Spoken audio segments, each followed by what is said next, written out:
Boost, wideband, and oil pressure. For many, this is the minimum trio of gauges for tuned turbocharged cars. However, if I want to add an oil temp gauge, it has to be mounted elsewhere. There's no shortage of options, but I really don't want to go through all that just for one gauge. I searched online for combination oil pressure and temp gauges, and sure enough, it returned several options. Two of notable interest are the Glow Shift and Innovate MTX-D. The Glow Shift is basic and has 10 color options. The biggest pro is that both the oil pressure and temp readings are numerical and can be set to separate colors. It is also slightly cheaper. I ended up going with the Innovate because it could be custom programmed and set with alerts. It took me a while to realize this, but only the oil pressure is displayed as a numerical value. The oil temp is represented by the outer LEDs, which I have mixed opinions about. I decided to order directly from Innovate in case improvements were made to the product over the years. There's a chance I might still get an older version off the shelf, but I think it's still a better bet than gambling on Amazon or eBay. Today's video is sponsored by the state of Virginia for this tax refund since I used that to buy the gauges and mounting materials. Once arrived, I was surprised to see the Autometer branding on the shipping box, and quick research indicated that they bought out Innovate a while back. For unboxing, check for this box seal. There's a lot of fake stuff out there. I already have an existing oil pressure gauge hooked up. If this is your first time doing this, there will be a black rubber grommet sealing the firewall hole in the upper left corner. Once that is removed, there is some yellow material behind that needs to be cut out as well. I believe I used a drill, but I can't quite remember since that was 8 years ago. I continue by unplugging my oil pressure sensor harness, and if you are wondering why it is here, I will explain that shortly, but I do not have it attached directly to the oil filter housing. We will be fishing the Prosport sensor harness out of the engine bay, while also fishing in the wire harness for the new gauge. I simply use painter's tape to tie the two sets of wire together. From the inside, I like to route mine along the footwell under the glove box, which then gets fished behind the center console area without too much trouble. The hardest part is getting the wire down after passing the firewall for the first time, since it is likely to get caught up in that top area. I am removing the Group S gauge pod, but just like the OEM piece, it is held in by two screws behind the remove HVAC knobs. Once removed, unplug the harnesses from all the gauges to give yourself more room to work. I swapped out the Prosport gauge on the right and put in the new Innovate gauge.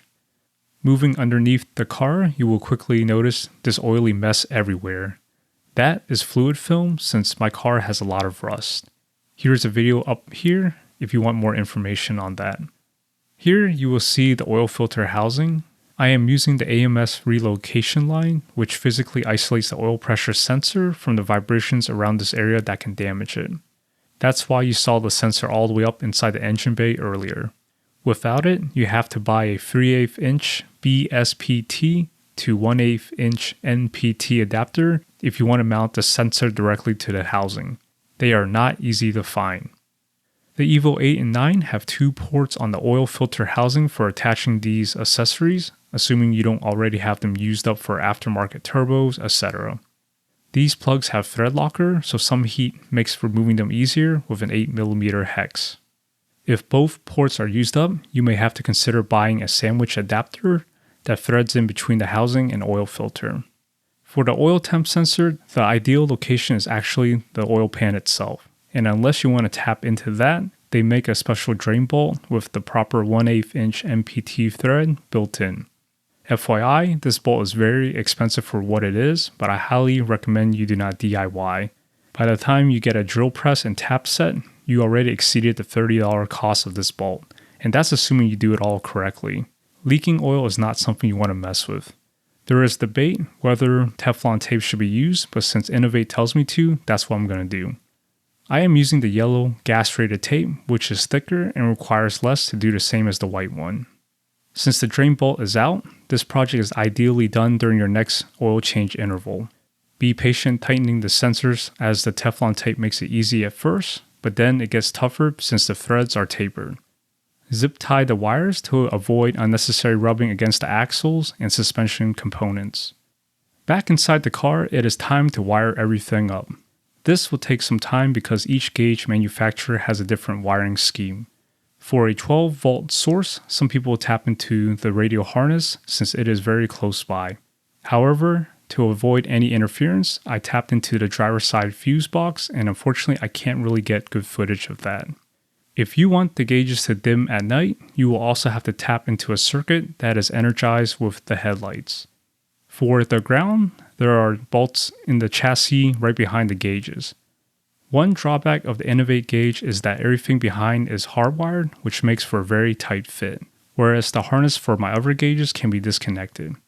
FYI, you will see that I am missing the bracket for my AEM wideband.